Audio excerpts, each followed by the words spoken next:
જય શ્રી કૃષ્ણ વૈષ્ણવ। અષાઢ મહિનાના શુક્લ પક્ષની છઠને કસુંબા છઠ કહેવામાં આવે છે।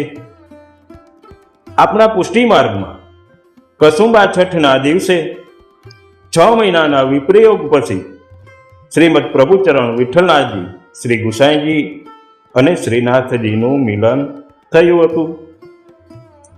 તો એવું તે શું થયું કે સાક્ષાત શ્રી ગુસાઈજીને પણ શ્રીનાથજીની સેવામાંથી 6 મહિના સુધી દૂર કરવામાં આવ્યા। 6 મહિનાના વિપ્રયોગ પછી આજના દિવસે શ્રીનાથજી સાથે કેવી રીતે મિલન થયું, તેમજ આપ શ્રીનો અપરાધ કરનાર પ્રત્યે આપે કેવી કૃપા કરી વગેરે બાબતની ચર્ચા આપણે આજના સત્સંગમાં કરીશું। નિત્ય લીલાના પ્રસંગ સાથે ખૂબ જ ભક્તિભાવપૂર્ણ સત્સંગ છે, તો વિડીયોના અંત સુધી શ્રવણ કરશો।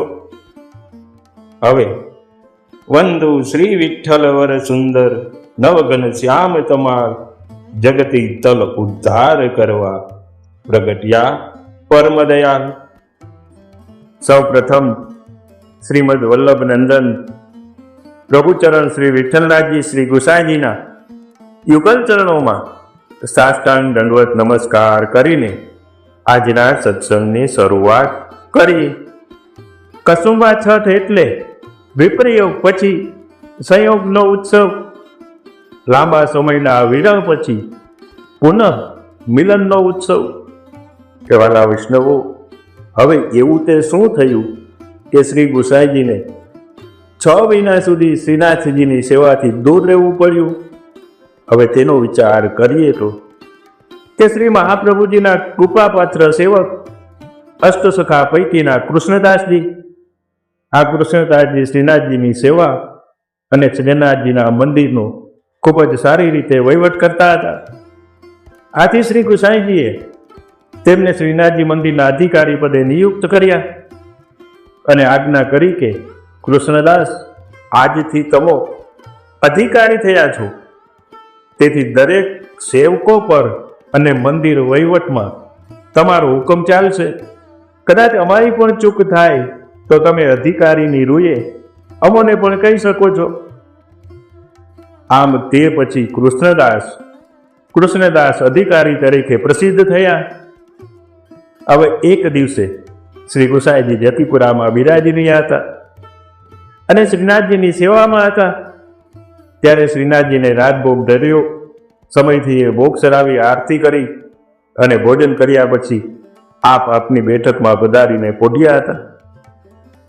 ત્યારે શ્રીનાથજીએ રામદાસજીને આજ્ઞા કરી। આ રામદાસજી એ શ્રીનાથજીના મુખિયા હતા। આ રામદાસજીને આજ્ઞા કરી કે અમોને ભૂખ લાગી છે, આજે રાજભોગની સામગ્રીમાં ગંગાબાઈની દ્રષ્ટિ પડી છે, તેથી અમો રાજભોગ આરોગ્યા નથી। આથી રામદાસજી તત્કાલ શ્રી ગુસાઈજીની બેઠકમાં ગયા અને આપને જગાવીને બધી વાત કરી। એટલે શ્રી ગુસાઈજી પ્રભુ તત્કાલ સ્નાન કરી મંદિરમાં પધાર્યા અને વળી વાતની સામગ્રી સિદ્ધ કરીને શ્રીનાથજીને ભોગ કર્યો। સમય થઈ એ ભોગ સરાવી પ્રસાદી વળી ભાતનો ડબરો લઈને આપ પર્વત પરથી નીચે પધાર્યા। આ વળી ભાતનો પ્રસાદ દરેક સેવા ટેલવા વગેરેને આપ્યો અને આપ પણ આરોગ્યા અને વળી ભાતની સરાહના કરતા કહી રહ્યા હતા કે આજે શ્રીનાથજી ખૂબ જ સુંદર રીતે આરોગ્યા છે। આ વળી ભાતનો સ્વાદ ખૂબ જ અલૌકિક છે। હવે તે સમયે કૃષ્ણદાસ અધિકારી ત્યાં હાજર હતા। હવે તત્કાલ ફરીથી ભોગ ધર્યો તે વાત કૃષ્ણદાસને પૂછી નહોતી, એટલે કટાક્ષમાં બોલ્યા કે આપી કરન હારે और આપી અરોગન હારે તો સ્વાદ ક્યો ન હોય। આ સાંભળીને શ્રી વિઠ્ઠલેશ પ્રભુએ આજ્ઞા કરી, જો યહી તિહારો હી કિયો ભોગત હે, તમારા જ કરેલા ભોગવીએ છીએ। આમ કહીને આપણે કૃષ્ણદાસને 2 વાત જણાવી। એક તો એ કે આ ગંગાભાઈ તમારા કહેવાથી જ અહીં રહે છે અને સામગ્રીમાં દ્રષ્ટિ પડતા શ્રીનાથજી રાજભોગ ન આરોગ્યા। અને બીજી વાત જે આપણે આગળ આવશે. આ સાંભળીને કૃષ્ણદાસને ખોટું લાગ્યું, કારણ કે આપ અધિકારી હતા. આથી બીજા દિવસે કૃષ્ણદાસે શ્રી ગોસાઈજીને શ્રીનાથજીની સેવામાં પધારતા રોક્યા અને કહ્યું કે શ્રી મહાપ્રભુજીના મોટા પુત્ર શ્રી ગોપીનાથજી છે અને તેમના એકમાત્ર પુત્ર શ્રી પુરુષોત્તમજી એ જ સાચા શ્રીનાથજીના ટિકિટ છે. હવેથી તેઓ જ શ્રીનાથજીની સેવા કરશે. આપે પર્વત ઉપર પધારવાની જરૂરત નથી. ત્યારે શ્રી ગોસાઈજી શ્રીનાથજીના ધ્વજાજીને દંડવત કરીને નિત્યલીલાના પ્રસંગનું સ્મરણ કરતા જતીપુરાથી પારાસોલી ચંદ્ર સરોવર પર પધાર્યા અને ચંદ્ર સરોવર પર રહીને શ્રીનાથજીના વિપ્રયોગનો અનુભવ કરવા લાગ્યા. અને તે દિવસ હતો પોષ સુદ છઠનો. આ શ્રીનાથજી મંદિરની એક બારી આ ચંદ્ર સરોવર તરફ પડતી હતી અને તે બારીમાંથી શ્રીનાથજી શ્રી ગોસાઈજીને દર્શન આપતા. હવે આ વાતની ખબર જ્યારે કૃષ્ણદાસને પડી ત્યારે કૃષ્ણદાસે તે બારી પણ ચણાવી દીધી. આથી શ્રી ગોસાઈજીને શ્રીનાથજીના બારીમાંથી થતા દર્શન પણ બંધ થયા. આમ આપ ચંદ્ર સરોવર પર વિપ્રયોગમાં બિરાજતા અને વિજ્ઞપ્તિ કરતા. હવે અહીં આપણને મનમાં એક પ્રશ્ન થાય કે કૃષ્ણદાસે દાસ હોવા છતાંય આવું કેમ કર્યું? અને શ્રી ગોસાઈજીએ પણ કૃષ્ણદાસજીની વાત કેમ સ્વીકારી લીધી? અને શ્રીનાથજીએ પણ કેમ કઈ આજ્ઞા ન કરી? આ પ્રશ્નો આપણા મનમાં ઉદ્ભવે. હવે તે પ્રશ્નોનું રહસ્ય જાણવા આપણે નિત્ય લીલાના પ્રસંગનું અવગાહન કરીએ કે નિત્ય લીલામાં એક વખત શ્રી ઠાકોરજીએ લલિતાજીને કહ્યું કે હું તારી નિકુંજમાં પધારીશ. હવે આ વાતની જાણ ચંદ્રાવલીજીને થઈ. ત્યારે ચંદ્રાવલીજીએ પોતાની ચતુરાઈથી શ્રી ઠાકોરજીને પોતાની નિકુંજમાં રોકી રાખ્યા અને 6 મહિના સુધી લલિતાજીની નિકુંજમાં પધારતા રોક્યા. બીજી બાજુ અહીં લલિતાજી વિરહ કરીને ખૂબ જ દુબળા થઈ ગયા. જ્યારે શ્રી સ્વામિનીજીને પોતાની પ્રિય સખી લલિતાની આવી દશાની ખબર પડી ત્યારે લલિતાજીને લઈને સ્વામિનીજી શ્રી ઠાકોરજી પાસે પધાર્યા અને કહ્યું કે તમે મારી પ્રિય સખીને 6 મહિનાનો વિરહ કરાવ્યો છે. આથી તમે 6 મહિના સુધી લલિતાને વશ રહેશો અને જેમણે મારી સખીને આ વિરહનું દુઃખ આપ્યું છે તે પણ 6 મહિના સુધી વિરહનું દુઃખ ભોગવશે અને આપના દર્શન પણ નહીં કરી શકે. આ વાત સાંભળીને શ્રી ઠાકોરજી તો ચૂપ રહ્યા, પરંતુ એક સખી દ્વારા આ વાતની જાણ ચંદ્રાવલીજીને થઈ. ત્યારે ચંદ્રાવલીજીએ કહ્યું કે શ્રી ઠાકોરજી અને સ્વામિનીજી તો મોટા છે એટલે તેને તો કંઈ કહેવાય નહીં, પરંતુ આ લલિતાએ સખી થઈને આવું ખોટું કામ કર્યું. શ્રી સ્વામિનીજીની સખી એ મારી પણ સખી સમાન જ છે, છતાં એ મને શ્રાપ અપાવ્યો. 6 મહિના સુધી શ્રી ઠાકોરજીના દર્શન નહીં થાય. લલિતાએ સ્વામીની દ્રોહ કર્યો છે. આથી લલિતાનું અકાળે મૃત્યુ થશે અને પ્રેત યોનિને પ્રાપ્ત થશે. તેની આ પ્રેત યોનિમાંથી શ્રી ઠાકોરજી અને સ્વામિનીજી પણ મુક્ત નહીં કરાવી શકે. કોઈનાથી પણ તેની આ પ્રેત યોનિ નિવૃત્ત નહીં થાય.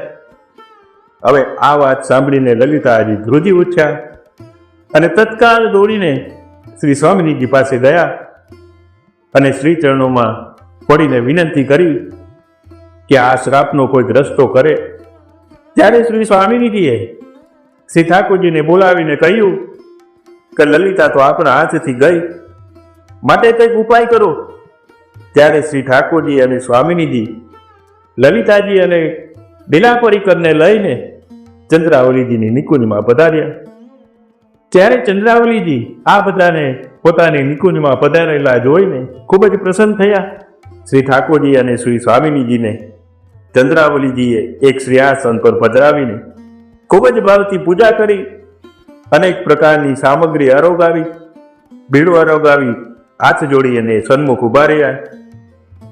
પછી બંને સ્વરૂપોએ શ્રી ચંદ્રાવલીજીને હાથ પકડીને પોતાની પાસે બેસાડ્યા અને આજ્ઞા કરી કે હે ચંદ્રાવલી, આ લલિતા એ તો આપણી સખી છે, માટે જે થયું તે ભૂલી જાઓ અને શ્રાપની મુક્તિનું કારણ બતાવો.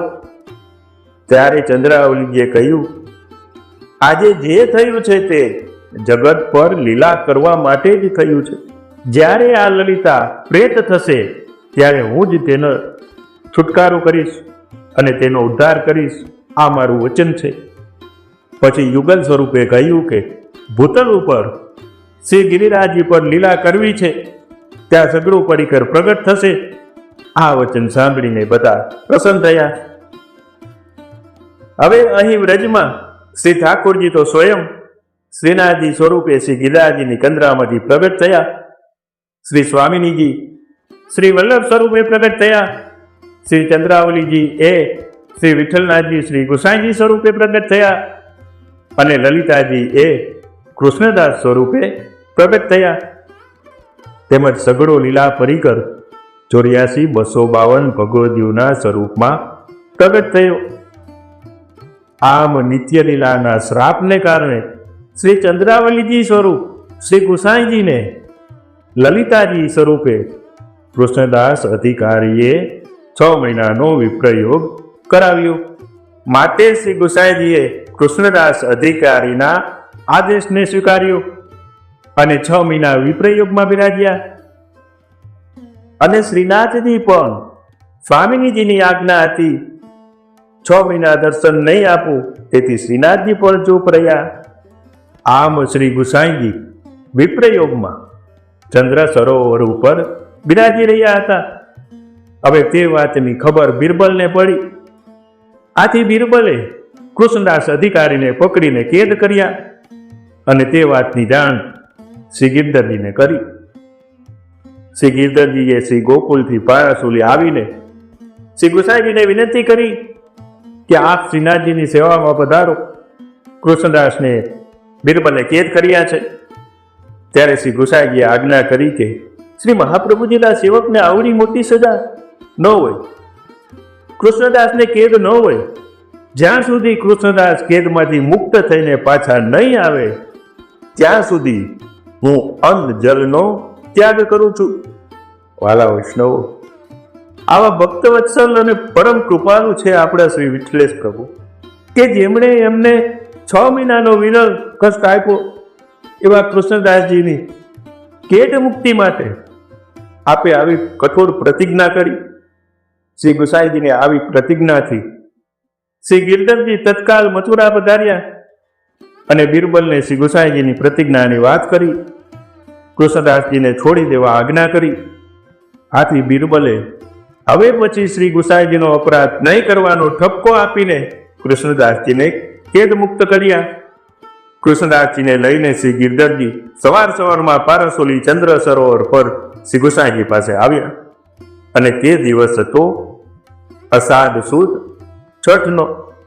કૃષ્ણદાસજીએ શ્રી ગુસાઈજીના ચરણોમાં દંડવત કરીને પોતાના અપરાધની ક્ષમા યાચના કરી અને શ્રી ગુસાઈજીને શ્રીનાથજીને સેવામાં પધારવાની વિનંતી કરી. ત્યારે શ્રી ગુસાઈજીએ ગોવિંદ કુંડમાં સ્નાન કરી શ્રી ગિરધરજીને આજ્ઞા કરી કે આજે શ્રી ગોર્ધનનાથજી સાથે પુનઃ મિલનનો ઉત્સવ છે, આજે સંયોગનો અવસર છે, તેથી મારા માટે કસુંબલ રંગના ધોતી ઉપરણા લાવો. કસુંબલ એટલે કે લાલ રંગ. જેમ શ્યામ રંગ એ શિંગારનો રંગ છે, તેમાં આ લાલ રંગ એ અનુરાગ પ્રેમનો રંગ છે. આથી આપ લાલ રંગના ધોતી ઉપરના ધારણ કરીને મંદિરમાં પધાર્યા અને શ્રી ગોર્ધનનાથજીને લાલ કસુંબલ રંગના સાજ અને શૃંગાર ધરાવ્યા. લાલ પાગ પીછોડા અને માણેકના શૃંગાર ધરાવ્યા. લાલ પીછવાઈ અને લાલ ચંદરવા બાંધવામાં આવ્યા. આજે બંને સ્વરૂપો શ્રી ગોર્ધનનાથજી અને શ્રી ગુસાઈજીનું 6 મહિના પછી પુનઃ મિલન થયું અને બંને પરસ્પર ખૂબ જ પ્રસન્ન થયા. પછી શ્રી ગુસાઈજીએ કૃષ્ણદાસજીને બોલાવીને શ્રીનાથજીની સન્મુખ દુસાલો એટલે કે ઉપરનો ઓઢાર્યો અને આજ્ઞા કરી કે શ્રીનાથજીનો અધિકાર કરતા રહો. ત્યારે કૃષ્ણદાસજીએ શ્રીનાથજી અને શ્રી ગુસાઈજીને દંડવત કરીને પરમ કૃપાલ શ્રી વલ્લભ નંદન કરત કૃપા નિજ હાથ દે માથે. આ પદ ગાયું. આ સાંભળીને શ્રી ગુસાઈજી ખૂબ જ પ્રસન્ન થયા. આમ શ્રી ગુસાઈજી અને શ્રીનાથજીના પુનઃ મિલનના ઉત્સવ રૂપે પુષ્ટિ માર્ગમાં કસુંબા છઠ મનાવવામાં આવે છે. અને આજના દિવસે શ્રી ઠાકુરજીને લાલ કસુંબલ રંગના સાજ અને શૃંગાર ધરાવવામાં આવે છે. આમ કસુંબા છઠનું મહાત્મ્ય રહેલું છે. કહેવાના વૈષ્ણવો, કૃષ્ણદાસ અધિકારીજીએ શ્રી ગુસાઈજીનો ગુરુ અપરાધ કર્યો. આ ગુરુ અપરાધનું કેવું ભયંકર ફળ મળ્યું અને શ્રી ગુસાઈજીએ કૃપા કરીને તેમનો પ્રેત યોનિમાંથી કેવી રીતે ઉદ્ધાર કર્યો તે વગેરે બાબતની ચર્ચા આપણે હવે પછીના સત્સંગમાં કરીશું. તો ચેનલને સબસ્ક્રાઇબ કરીને રાખજો. તેમજ આજના સત્સંગને લાઈક કરી કોમેન્ટમાં જય શ્રી કૃષ્ણ અવશ્ય લખજો. એવી વિનંતી સાથે આજનો સત્સંગ શ્રીમદ પ્રભુચરણ શ્રી વિઠ્ઠલનાથજી શ્રી ગુસાઈજીના શ્રી ચરણોમાં સમર્પિત કરીએ છીએ. ફરી મળીશું. ત્યાં સુધી સર્વને જય શ્રી કૃષ્ણ.